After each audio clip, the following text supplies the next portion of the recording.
to me, and this is like not an opinion I've seen shared anywhere, but to me, I think the One Ring is the best card in the set by like a significant margin.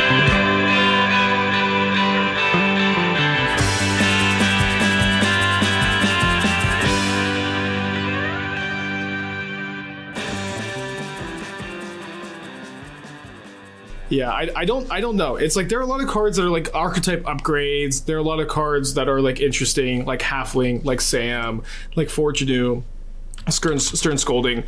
I don't know if you know this. I consulted on the Lord of the Rings set like 2 years ago, and the One Ring was completely different when I saw it. And I know that if I was giving feedback on it, I would be very interested in toning it down.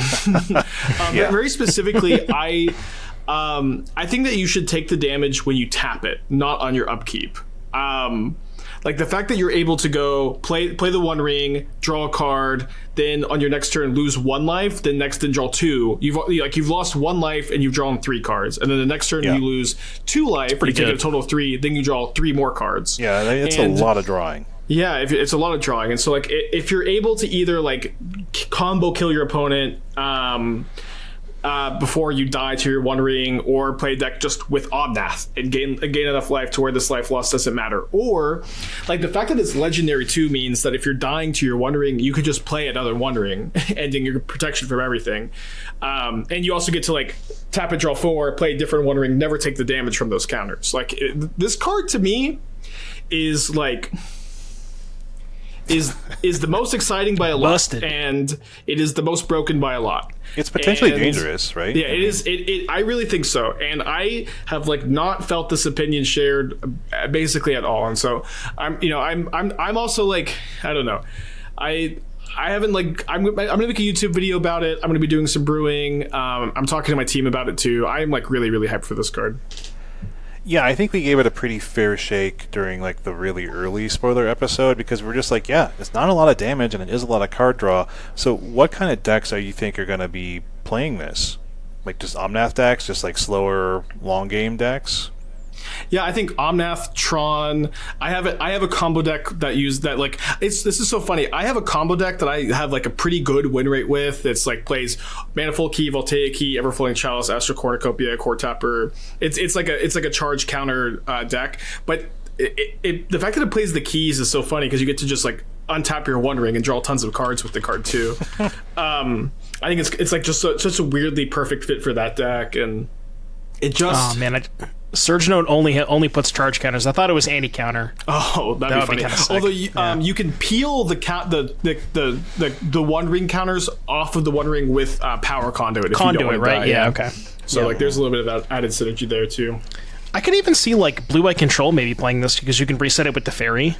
Yeah. I think Blue Eye Control will be interested in playing it. I think there's like just a good chance that this is the best card advantage top in spell in Modern.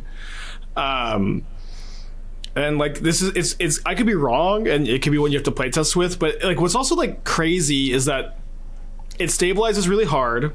It draws you like basically 3 cards immediately, and it gives you protection from everything, and it's indestructible. So it's difficult for your opponents to interact with. They can't besage you it, they can't force it, they have to like binding or haywire might it. Right.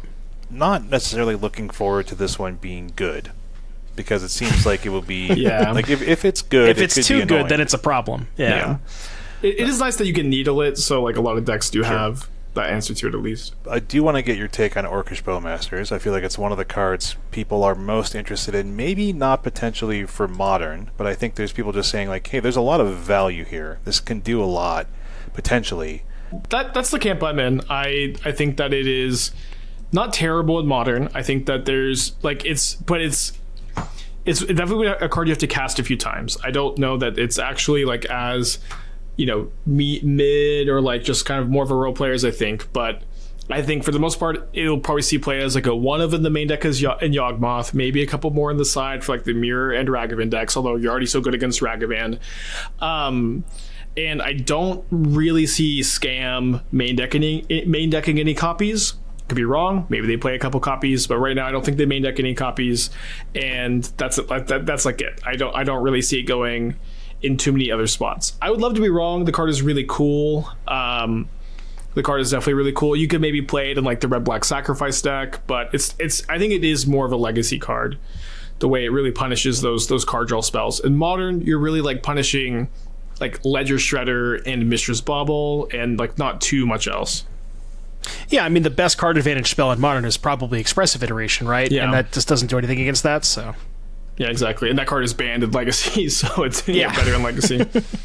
I think I'm in the same camp. I mean, it's really cool, like, when you get to do the thing, like, maybe there are some situations where, you know, like, if you're playing against, I guess, maybe Blue-White Control, because they have something like Teferi, maybe they have Jace, it's harder for them to remove it, but then, even then, they have Leyline Binding, so it's just like Spike was saying, it seems really hard to find a situation where this really gets you the amount of value that you want it to, especially it being a 1/1, so even if you, like, get a half of a card out of it, and then they just red and 6 it, is it really even worth it? It's, you know. Then I'm just going to tee up another one that I think people have been talking about as like a sleeper hit, Flowering of the White Tree. So, like, this is a reasonable Anthem. The +2/+1 and have Ward 1 for your legendary creatures. It's like, well, now do I use this as like a build around for like a Legendary Matters deck? Like, is the floor too low? Like, I don't know. Like, I think this is interesting. I'm trying to think of like the mono white deck that people were playing, and this is not necessarily the best card to pair with Shoal, but I feel like that deck, like, you have enough legends in mono white where you have Kithian, potentially Skrelv, you have Thalia, you have Adeline, there's maybe a couple others that you can go to that maybe there's enough to kind of get that together, but at the same time, it's like, what are you doing differently than humans? I don't know, I mean, it's like you said, it's got a lot of potential. I'm curious to see what Spike says about it. Yeah, I mean, I do like the card. It is really powerful. I actually disagree that it's like not a good card to play in Shoal because you have so many pitch spells in Shoal that, like, sure, because it's legendary, you get to pitch the extra copies. I think that's kind of fun. I will say that the fact that it is legendary makes it like a little bit awkward of a build around because you can't have two in play, but like the Shoal, Solitude, maybe Force of Virtue plan helps with that. I think one very exciting thing about this card is that it obviously is very good with your legends, but it also is a 2-mana Anthem for the rest of your team, and like a 2-mana Anthem is like historically pretty good, or, you know, maybe not in Modern, but like across formats a reasonable rate. And I do like that, like, Esper Sentinel, like, your 1-drops in theory are going to be like legendary 1-drops and Esper Sentinel, and then having a 2-power Esper Sentinel is very, very good. And this card does seem specifically very good with Adeline, which helps protect your Adeline, gives it 5 toughness out of Fury range, buffs your Adeline, and then also like buffs the tokens too. I will say that it's a card I like. It's not a card that I love. I think that it is, at the end of the day, it's a hard build around because it's legendary. Yeah. And I don't know that it's going to be something that makes a big impact, but it could also end up playing better than I might expect. What card have we not talked about tonight that you are into, that you are interested in messing with or testing, or think's going to make a big impact? I'd like to talk about Flame of Anor a little bit. Yeah, it's on the list. Ooh. Yeah, it's like the Snapcaster Copium finally, so like a real reason to play Snapcaster. So why do you like this? I love Shane's comment. The one that's on the page says, Shane, this can't possibly be good, right? I bet people sure want it to be. Yeah, that's my take. I'm interested in your take since you brought it up, Spike. I guess I'm people. So like one thing very obviously on a surface level evaluating this card, if you always get to choose 2 modes, this card is very, very good. It's like Prismari Command, but deals 5 damage instead of 2, and you draw 2 cards instead of drawing 2, discarding 1. And the Destroy Target Artifact mode is obviously not relevant in every matchup, but is relevant in a lot of matchups, and is super nice to have access to. Never a bad mode. And obviously this card is like just meant to pair with Snapcaster Mage. Snapcaster is the premier wizard for the kind of deck that would want to play Flame of Anor. I was going to play Viashina Pyromancer. Yeah, as much as I do love Viashina Pyromancer. Checking the creature type on Shardless Agent. A lot of the other creatures you would want to play with this card, Ledger Shredder, Dragorageous Channeler, Ragavan, Murktide, Fable of the Mirror Breaker, none of those are wizards. Which is like, you know, means that you're not always going to get to do 2 modes on this. Another issue is like Snapcaster is unfortunately a kind of suboptimal card at this point in time. One kind of funny story is like during development, this was one card that I was a little bit concerned about the power level on, and I suggested changing it to deal potentially 3 or 4 damage instead of 5 to balance like those Snapcaster chains. And I think that like this was like 2 years ago. Snapcaster is a little bit more playable then. I'm happy they didn't nerf the card at this point. Was it really more playable? Yeah, it was. I mean, it saw more play. Like people still like played a lot of Snapcaster in their control decks like pretty immediately post MH2 or like more than they do now for sure. But I'm hopeful. Like there's a chance that this is the kind of card that like you need another card like Snapcaster Mage for these like flash control decks in Modern, and then boom, this is like a competitive deck. But right now, this is a card I'm very excited to try. So what are you going to do to build around it? Like, are you just really only going to try to do like Snapcaster stuff, and that's enough? Like, it's enough. The floor is okay, but the ceiling is really high, and then you're just going to like hopefully get some snap action going, or other kind of wizard stuff, or. Yeah, there's not really a lot of other good wizards. Like, I don't think I'm reaching for Vendilion Click. There's a chance that you can play it with Asmo, who is a wizard. I think for right now, I'm mostly just gonna be playing it in like a blue-red Grixis Jeskai Snapcaster control deck. Devon, what are you into? What have we not talked about that you are curious about, or are you just not caring about this set right now because you're like, I don't play Modern that much? You have hinted at Samwise a few times. That's basically the one card that I'm actually interested in playing in out of the entire set. So if you want to talk about Samwise, I'm down. So there is a combo with this card. Yeah. There's a combo. Combo involves Cauldron Familiar plus Sack Outlet is infinite. So basically, that is kind of the joke here. Now, a lot of the food decks, at least the ones that have been doing well recently, they're kind of more on the spike shell, which is like Gruul with Asmo, Ren and 6. They're not really going back to black. Like, people used to play green-black with Finale and Cauldron Familiar. But now that we have, another reason to play Cauldron Familiar, I definitely could see, a build that is kind of, I guess it would have to be Abzan, because maybe you're just like green-black splashing Sam, and then you go back to Cauldron Familiar, which is Oven, and then you do that kind of stuff with Finale. But I'm curious to see how this kind of plays out, and I'm pretty excited to play it. Spike, this is your kind of card, right? Maybe? Yeah, I mean, I've definitely spent a lot of time with food decks over like the last year specifically.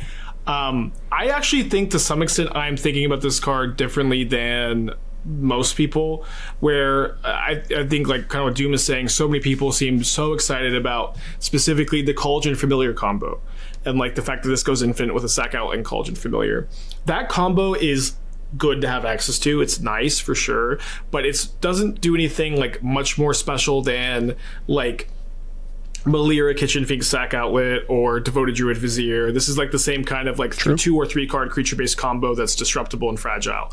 But to me, what's very, very exciting about Sam is a kind of like the Archfiend combo in Pioneer, is that Sam is just a very good card in the food deck. Sam is a card that I think you are actively happy to put in your food deck, and you would be happy to play it if Cauldron Familiar didn't exist. But also, Cauldron Familiar is a card that is fine to play in the food shell too. And so the fact that you're playing Cauldron Familiar and Sam, 2 cards that you're just happy to play in these archetypes anyways, and they go infinite with like a Viserys here, is very exciting. And so to me, I'm mostly wanting to play like a Finale of Devastation build of Asmo, where you play Cat, you play Oven, you play Sam. Sam is so nice being able to like return your Asmos, give you a lot of foods, return your Urza Sagas, and you play 1 Viserys here, which you could Finale for. And what's very cool about this is that if your Viserys here dies, or you're able to like put it in the graveyard by sacking itself, so they can't even exile it, and then you can get it back from the graveyard with a Finale of Devastation later. And you can dig for Finale of Devastation with like Sareth Steelseeker. You have a lot of card selection, which is kind of cool.